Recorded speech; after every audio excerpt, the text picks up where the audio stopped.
first, I would like to introduce myself.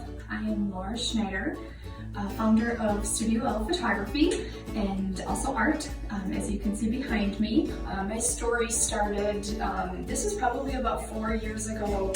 I got to the point in my career as a wedding and portrait photographer that I realized that that was not at all what I was supposed to be doing with my life. Not that I didn't enjoy it, but I knew that there was something more. When you realize that there's more, I don't think that I can ever go back to where I was. So just because I don't know and I don't have any idea where I'm going, I know that I'm on the right track. And I think that that's what art helps me really think about my emotions, express my emotions in a new way, and nobody sees the world like I do.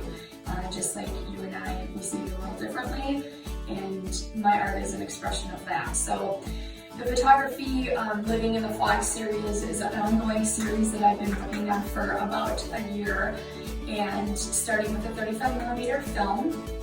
With a 35mm film camera, I've been photographing fog.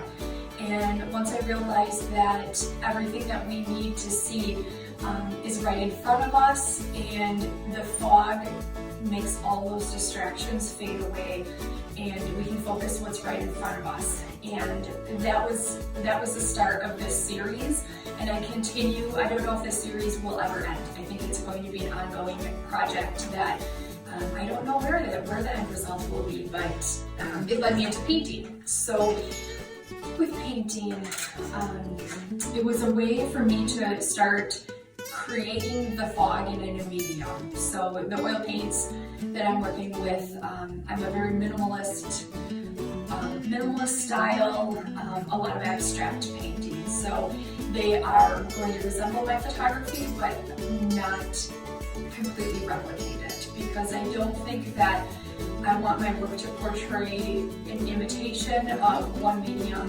versus the other. So it's going to be a little bit different. And as you can see behind me, I used a shade of white, a shade of gray, and a shade of black. And there are a million shades of white, gray, and black. So it's very interesting to see the colors come together and how cool the overall painting became. So just because my colors are a limited palette doesn't mean that there's not going to be thousands to choose from. So I'm excited to explore and expand Living in the Fog painting series to see what develops over the course of the next couple months. I have some exhibitions coming up that this particular piece is going to be in, and I don't know what's next, but if I can just take what's in the moment and take it as it comes, then the fog mist will rise just as fast as I need it to.